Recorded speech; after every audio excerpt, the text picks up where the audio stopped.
Todas e todos. Agradeço muito ao convite da senadora e por ter aberto esse espaço, da senadora Ana Júlia, presidente dessa comissão, Ana Rita.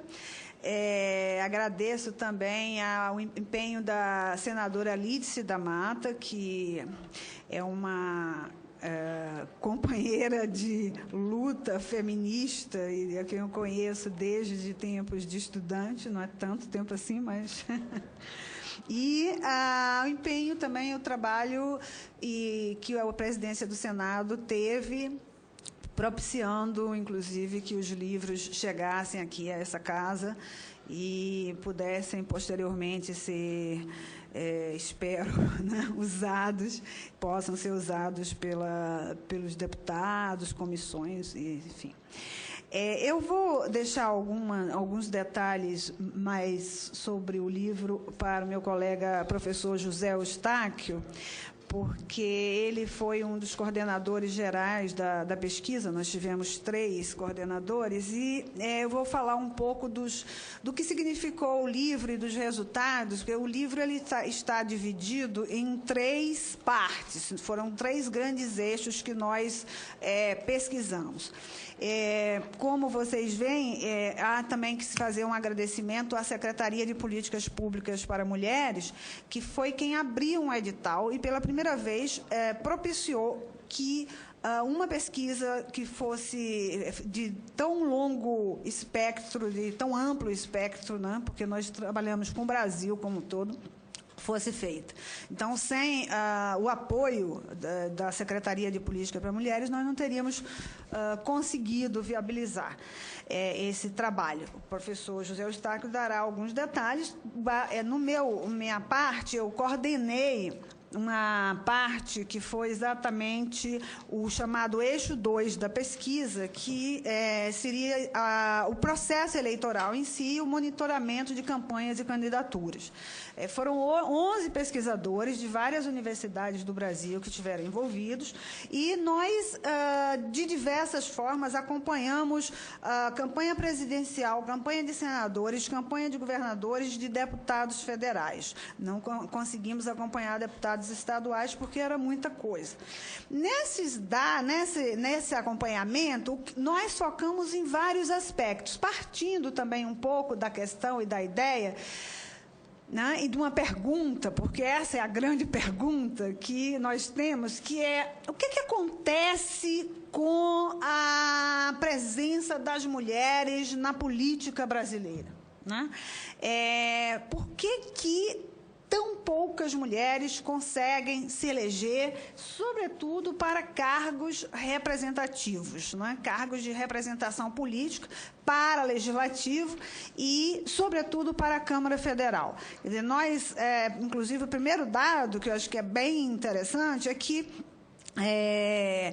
o maior gargalo está na Câmara Federal e não tanto, inclusive, no Senado. E isso é interessante, acho, para a senadora e para os senadores, né? Até nós temos um dado aqui, que eu não sei muito mexer disseram que era assim. É a seta, pois é. Eu estou usando a seta. Essa seta aqui?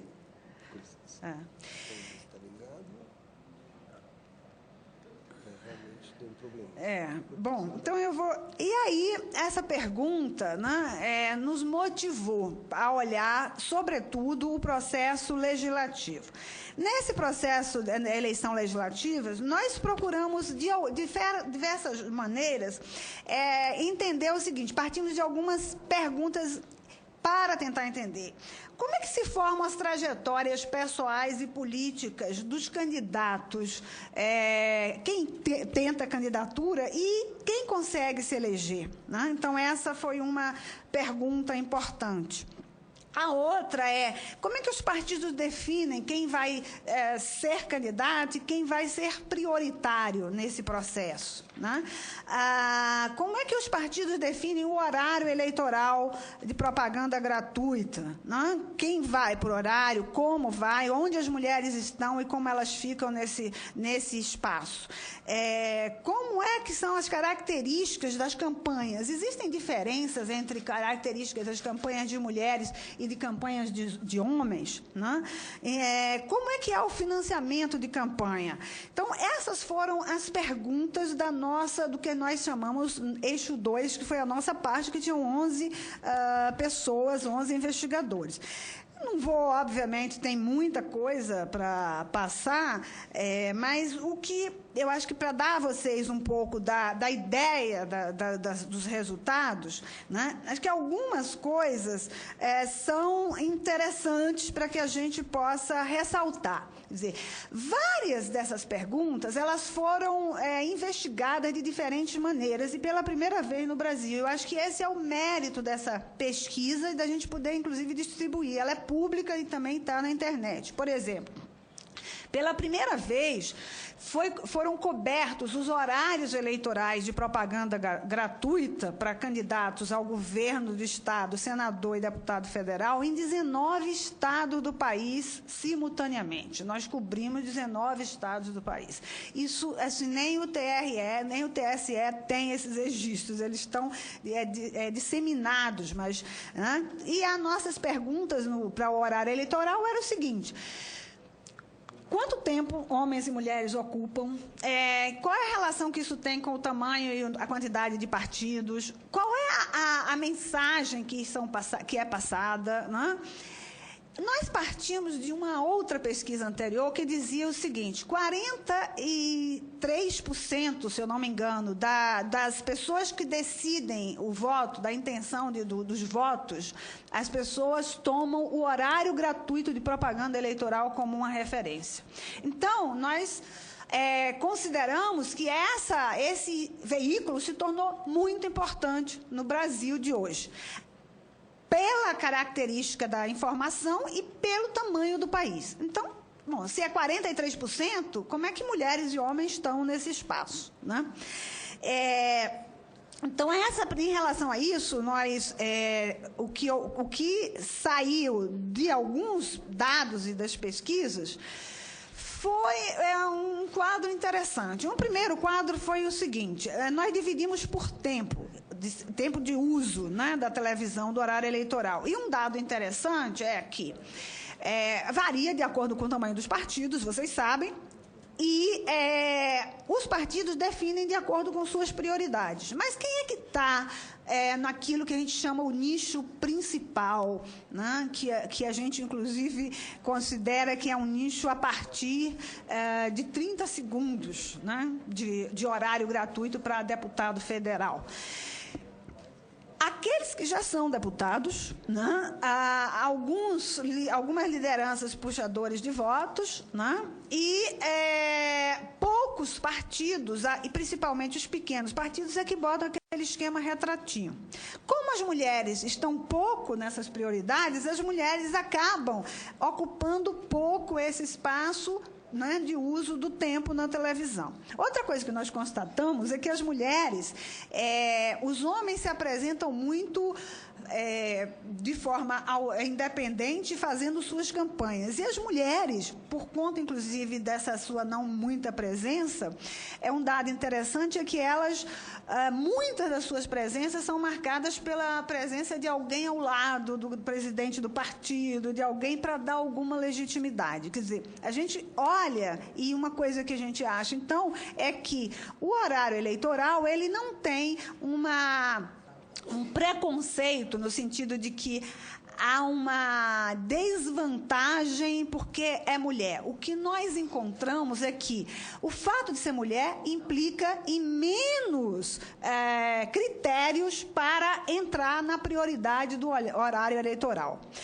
Um outro elemento também que nós encontramos, né, sobre trajetórias foi o seguinte: várias pesquisas e vários dados mostravam-se como é que se formam os políticos no Brasil. 2 tipos de trajetórias. Não sei se As trajetórias, elas são... pode passar esse dado aí, eu vou mencionar, que é de senadores. As trajetórias, elas são muito marcadas, historicamente, pela presença de entrada das mulheres, ou o que a gente chama de pela família, né? Então, o Brasil tem um traço muito forte dessa herança familiar e política, ou por associativismo, né?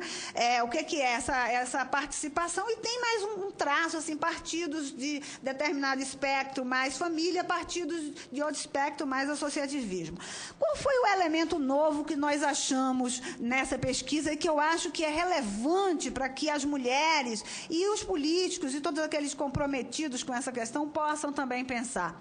O elemento novo é que quando nós mapeamos essas trajetórias, de onde... Esse universo de candidatos vem de onde?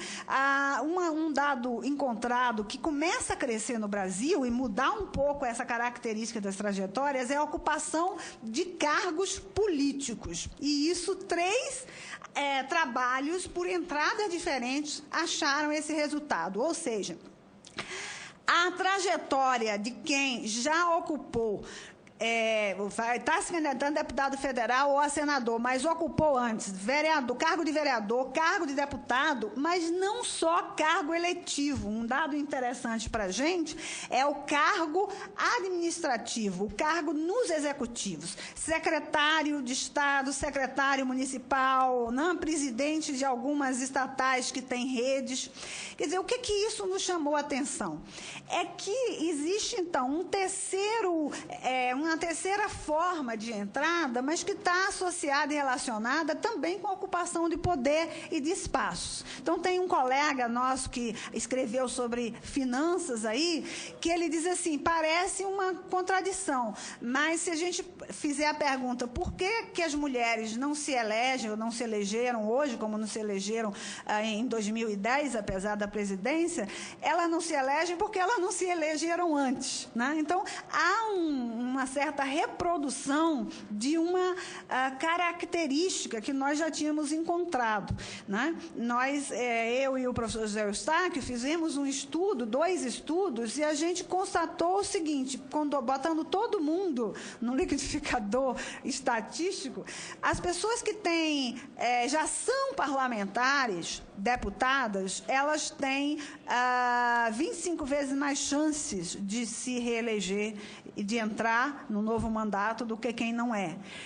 E as mulheres e os homens se aproximam mais nessa chance do que a mulher que já é da mulher que não é política, assim como o homem também. Então, ou seja, esse dado é um outro dado importante, que é a carreira e a trajetória. Junto a isso, o elemento dos recursos, né? E aí, o que eu quero destacar são 2 pontos que nós investigamos o seguinte. Além do horário eleitoral, nós investigamos os blogs, selecionamos, porque a quantidade de deputado federal era enorme, nós fizemos uma seleção dos blogs e investigamos e acompanhamos também blogs de senadores e governadores. Blogs, sites, esses tipos de recursos que começam a ser usados. Então, primeiro, ainda é um recurso pequeno, mas é um recurso importante, porque ele se torna um recurso de rede. Um segundo elemento é que nós selecionamos aleatoriamente entre todos os candidatos ao cargo de deputado federal e entre candidatos ao cargo de senador. O que acontece? Aqueles que mais têm blogs, e isso foi um dado assim muito forte, quem tem blog, quem tem site, é quem já tem algum cargo. Então, porque o blog e o site... Ele vem muito de uma infraestrutura.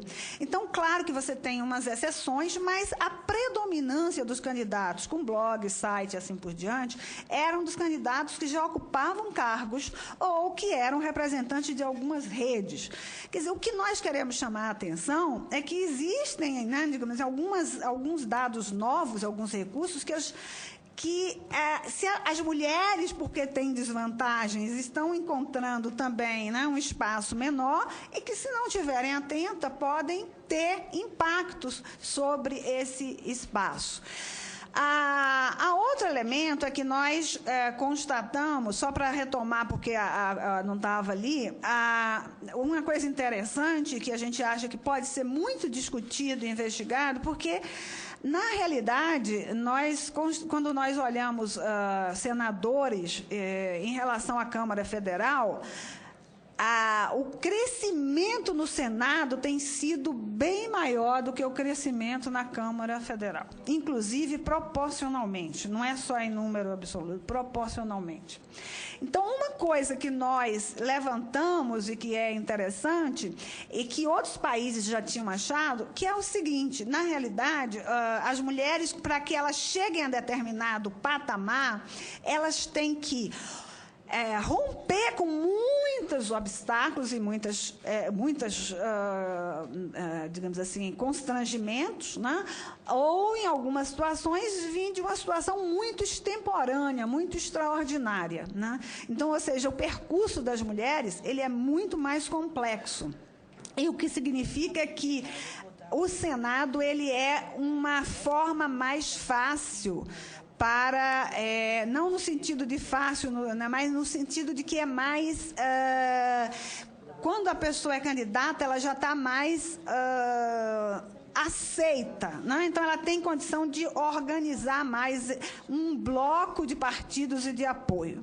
Então, esse elemento, para nós, é importante porque discute a questão do preconceito, né? Existe, então, esse preconceito, como se manifesta? Por que as mulheres a cargos de Senado são eleitas? Então, é um dado que a gente achou, e aí a gente junta com outro dado, o professor José Eustáquio vai falar, é que as pesquisas mostraram o seguinte: não existe, e eu acho que a gente pode, digamos assim, tirar esse patamar, não existe preconceito do eleitor em relação ao voto nas mulheres. Não existe preconceito do eleitor.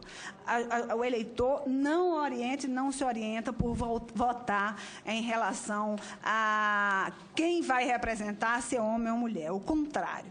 Por fim, para não tomar, eu sei que eu tenho um tempo limitado, né, uma comissão, e a gente deixa para o debate.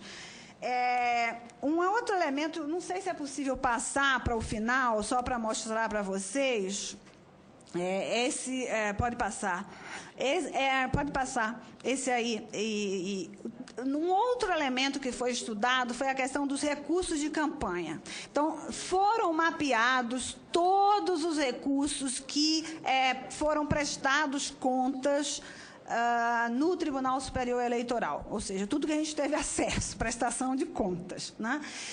E o azul é homem, o vermelho é mulheres, é o índice de sucesso com base na receita, né? Então, esse dado, e pode passar o próximo, esse dado e mais dois dados mostram o seguinte: o índice de sucesso dos homens em todos os níveis eleitorais de obter receitas de campanha, e a relação com a elegibilidade, ela é muito maior e muito desigual. Nós encontramos que os homens conseguem muito mais receita de pessoa jurídica e as mulheres de pessoa física. A receita das mulheres de pessoa física ela é muito pequenininha e quebrada, e o dos homens mais concentrados.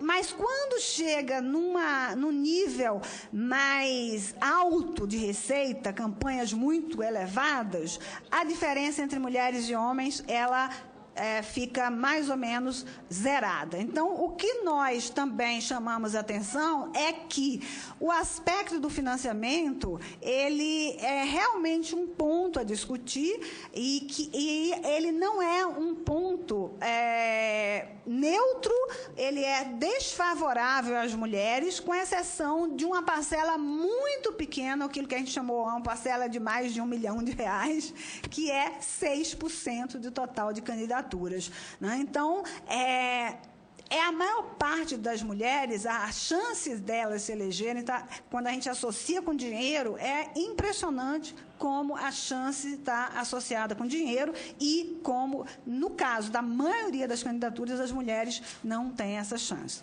Então, esses são elementos, assim, nós cobrimos esses 19 estados do horário eleitoral, nós cobrimos uma pesquisa com candidatos a deputados e deputadas federais, nós cobrimos todo o financiamento de campanha que foi prestado contas, nós cobrimos partidos políticos, entrevistamos dirigentes de partidos de 2 estados para comparar, inclusive, e nós cobrimos a questão das cotas, que, como vocês sabem, não foi cumprida, embora, mesmo não tendo sido cumprida, aumentou a cota na Câmara Federal, mas, por exemplo, no Senado, que não há cota, o índice de sucesso das mulheres foi bem maior. Então, o que nós, no nosso eixo, tiramos disso é que, de fato, quando a gente pensa na parte do sistema político eleitoral, há um conjunto de desvantagens que as mulheres encontram, que, se não houver algumas iniciativas, realmente elas vão continuar patinando, né? A não ser que a gente tenha algumas iniciativas e alguns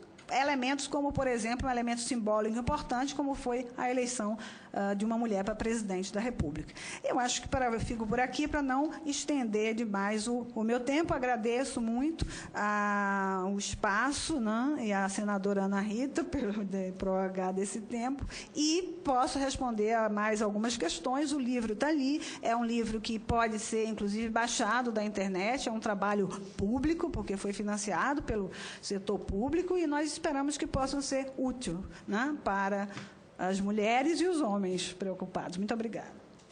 Obrigada, professora Clara Araújo, pela sua exposição, pelo trabalho realizado. Isso, para nós mulheres, é de fundamental importância ter essa leitura, essa análise dos processos eleitorais que aconteceram de 2008 e até 2010, não, de 2008... Nós tomamos 2010, mas nós comparamos com os dados anteriores. Isso é muito importante, porque estamos num processo agora nos preparando para um novo momento eleitoral de 2014, e essa análise, com certeza, será muito útil, inclusive para os partidos políticos e para os movimentos sociais.